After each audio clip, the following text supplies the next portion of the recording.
Hi friends, రజాకార్లు ఇళ్లలోకి చొరబడి ఆడవాళ్ళని బయటికి లాక్కొచ్చి వారిని కొరడాలతో కొడుతూ నగ్నంగా బతుకమ్మ ఆడించారు. వారి భర్తలు, అన్నతమ్ముళ్లను, తండ్రులను చంపేసి వారి శవాల చుట్టూ బతుకమ్మను ఆడించారు.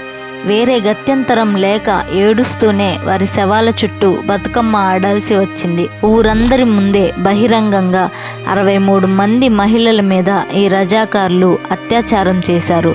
ఈ అవమానం భరించలేక కొంతమంది మహిళలు ఆత్మహత్య కూడా చేసుకున్నారు. 1948 ఆగస్టు 27న 1200 మంది రజాకార్లు గన్తోటి 118 మంది హిందువులను వరుసలో నిలబెట్టి కాల్చి చంపారు.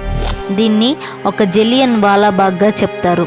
ఈ విధంగా రజాకార్లు తెలంగాణ ప్రజలపై చేసిన అమానుష ఆకృత్యాలను గురించి వివరంగా ఈ వీడియోలో తెలుసుకుందాం.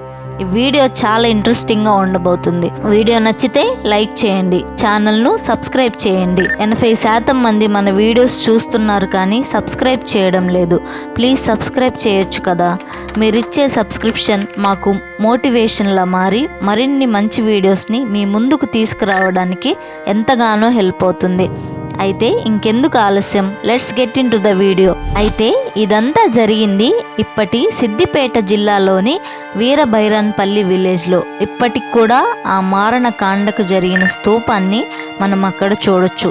రజాకార్లు ఈ పేరు తలుచుకుంటేనే తెలంగాణలో ఇంకా వివరంగా చెప్పాలంటే పాతకాలం వాళ్ళలో వణుకు పుడుతుంది. ఇప్పుడున్న జనరేషన్స్కి ఈ రజాకార్ల గురించి తెలియకపోవచ్చు, కానీ వాళ్ళు 1947 తర్వాత తెలంగాణ ఏరియాలో జరిగిన హత్యలు, రేప్ల గురించి, దోపిడీ, దొంగతనాల గురించి తెలంగాణలో ఇప్పటికీ పేరున చెప్పుకుంటారు. ఈ రజాకార్ల సైన్యం గుర్రాల మీద వెళ్తుంటే జనం భయంగా తలుపులేసుకొని చిన్న సందుల్లోంచి వాళ్ళు వెళ్ళిపోయేదాకా చూసేవారు. వారు వెళ్తున్నప్పుడు ఎవరైనా రోడ్డు మీద కనిపిస్తే కనుక వారిని గుర్రాలకు కట్టి ఈడ్చుకెళ్ళి దారుణంగా హత్య చేసేవారు. ఆఖరి నిజాం అయిన 7th నిజాం ఆఫ్ హైదరాబాద్ పరిపాలనలో జనాల్లో ఒక పీడకలగా ఈ రజాకార్లని ఆ తరం వారు భావిస్తారు. ఈ రజాకార్ల సైన్యాన్ని ముందుండి నడిపించింది సయ్యద్ కాసిం రజ్వీ అనేవాడు. ఇతని ప్రస్తావన లేకుండా తెలంగాణలో రజాకార్ల గురించి చెప్పలేము. అసలు హైదరాబాద్ స్టేట్ ఇండియన్ యూనియన్ లో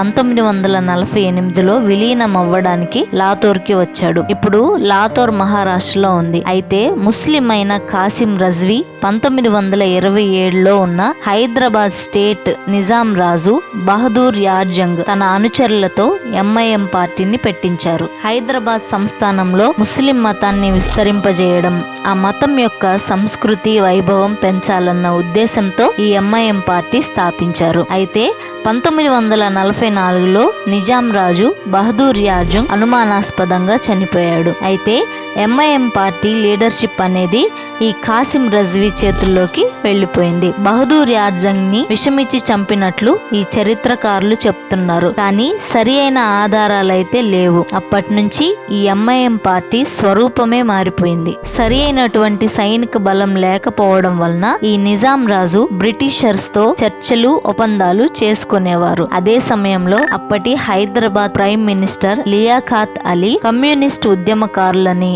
అంతం చేసి వాళ్ళ ప్రజా ఉద్యమాన్ని తొక్కేయాలన్న ఉద్దేశంతో రజాకార్లు అనే స్వయం సేవకుల్ని క్రియేట్ చేశారు. అయితే ఈ కమ్యూనిస్ట్ ఉద్యమకారులు అటు నేషనల్ పార్టీకి, ఇటు హైదరాబాద్ లో నిజాం ప్రభుత్వానికి కంటిలో నలుసులా ఉండేవారు. వాళ్లను అనగదొక్కడానికి రజాకార్లు అనే సైన్యాన్ని ఏర్పాటు చేశారు. ఈ రజాకార్ల సైన్యానికి హెడ్ గా ఈ కాసిం రజ్వీని ఎంచుకున్నారు. అయితే కాసిం రజ్వీ లీడర్షిప్ లో హైదరాబాద్ ని కమ్యూనిస్టుల నుంచి రక్షించడానికి మొదలైన ఈ రజాకార్ల ఉద్యమం ఆ తరువాతి కాలంలో బాగా రాక్షసంగా మారింది. 1947 జులై నాటికి ఈ రజాకార్లు హైదరాబాద్ లో మొత్తం 2 లక్షల వరకు ఉన్నారు. అయితే ఈ రజాకార్లను మెయింటైన్ చేయడానికి సుమారు రోజుకి 30,000 దాకా ఖర్చు అయ్యేదట. ఆ డబ్బుని ప్రజల నుంచి లాక్కొని ఈ రజాకార్లని పద్ధతుల్ని మెయింటైన్ చేసేవారు. 1947 తర్వాత ఇండియాకి స్వాతంత్రం వచ్చినా కానీ హైదరాబాద్ లో మాత్రం రాలేదు. అప్పటికీ ఇంకా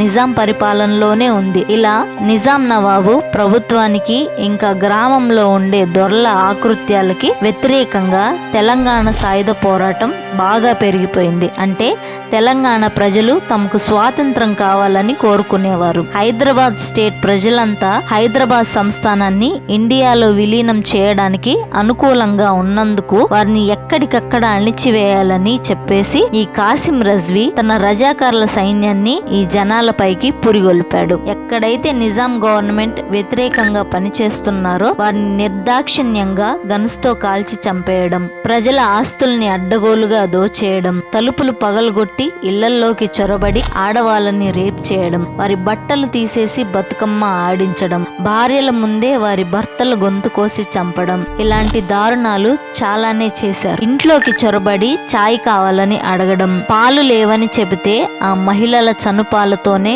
చాయ్ పెట్టి ఇవ్వాలని వేధించడం, ఇలాంటి చెప్పలేనన్ని దారుణాలు ఉండేవి. నిజాం పాలనకి వ్యతిరేకంగా పేపర్లో వార్తలు రాస్తున్నాడని చెప్పి ఒక జర్నలిస్ట్ ని చేతులు కూడా నరికి అతన్ని కాల్చి చంపేశారు. ఇంకా ఈ రజాకార్లందరూ హిందువులని ముస్లిం మతంలోకి మార్పించి హైదరాబాద్ ని ఒక ముస్లిం రాజుగా మార్చాలన్న లక్ష్యంగా రజాకార్లు ఇలా క్రూరంగా ప్రవర్తించేవారు. 1947లో ఇండియాకి స్వాతంత్రం వచ్చిన ఆనందంతో 1947 సెప్టెంబర్ 2న పరకాల అనే ఊర్లో నేషనల్ ఫ్లాగ్ ఎగరవేయడానికి వచ్చిన ప్రజలను రజాకార్లు ఘోరంగా కాల్చి చంపేశారు. అప్పుడు దాదాపు 15 మంది చనిపోయారు. 1948 ఆగస్టు 27న బైరాన్పల్లి అనే ఊరిని చుట్టుముట్టి 400 మంది రజాకార్లు స్త్రీలు, ముసలివారు, పిల్లలు అనే కనికరం కూడా లేకుండా 118 మందిని చంపేశారు. మహిళలను బట్టలు తీయించి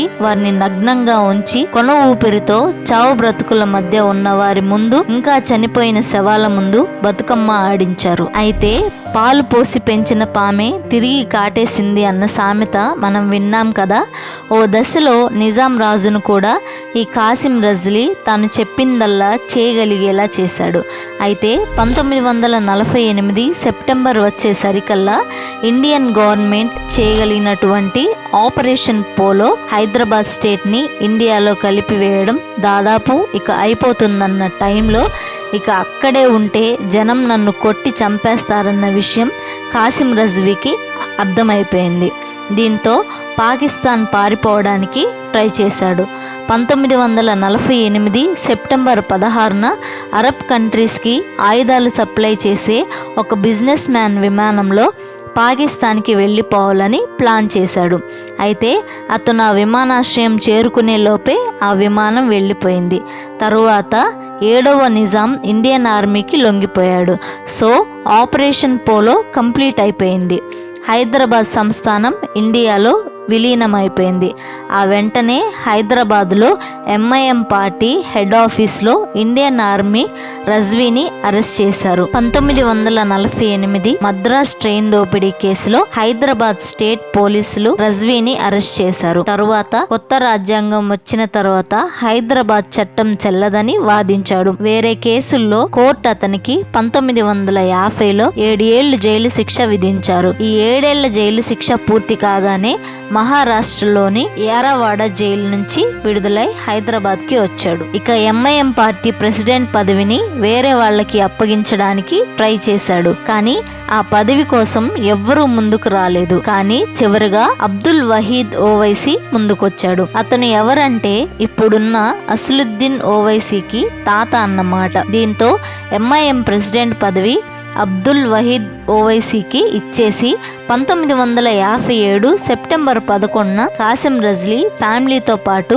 పాకిస్తాన్కి వెళ్ళిపోయాడు. వయసు పైబడిపోయి 1970లో కరాచీలో చనిపోయాడు. ఈయన 2 కూతుళ్ళు పాకిస్తాన్ రాజకీయాల్లో ఒకళ్ళు స్టేట్ అసెంబ్లీకి, ఇంకొకరు ఎంపీగా కూడా ఉన్నారు. అలా ఓవైసీ చేతిలోకి వెళ్ళాక ఎంఐఎం పార్టీ ఇప్పటికి కూడా వాళ్ళ పార్టీ వాళ్ళే నడుపుతున్నారు. ఇది రజాకర్ల స్టోరీ. మరి ఎందుకు బీఆర్ఎస్ పార్టీ రజాకర్లని ఆపోజ్ చేస్తుంది అంటే ఈ ఎంఐఎం పార్టీ బీఆర్ఎస్ పార్టీలు రెండు మిత్ర పార్టీలు. అది కాకుండా సెన్సిటివ్ ఇష్యూ అయినటువంటి సినిమా గనుక రిలీజ్ అయితే మళ్ళీ ముస్లిమ్స్ హిందూస్ మధ్య ప్రాబ్లమ్స్ వచ్చే అవకాశం ఉందని వీళ్ళు అంటున్నారు. కానీ బీజేపీ మాత్రం ఈ మూవీకి బాగా పాజిటివ్ గా ఉంది. ఎందుకంటే అసలే హిందుత్వ ఐడియాలజీ ఉన్న బీజేపీ ఈ రజాకార్ల క్రూరత్వాన్ని మరియు ఐడియాలజీని బయటకు తీస్తే ఇప్పటి తరం అంతా తెలుసుకుంటారు. సో దట్ ఓట్స్ పరంగా లాభం పొందొచ్చు అని అనుకుంటుంది. ఇంకా చాలా పొలిటికల్ ఇష్యూస్ వీరి వెనుక ఉన్నాయి.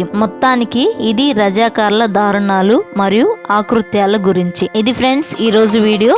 ఈ వీడియో కనుక మీకు నచ్చినట్లయితే ప్లీజ్ లైక్ చేయండి, మీ ఫ్రెండ్స్ అండ్ ఫ్యామిలీ మెంబర్స్కు షేర్ చేయండి అండ్ నా ఛానల్ను ప్లీజ్ తప్పకుండా సబ్స్క్రైబ్ చేయండి.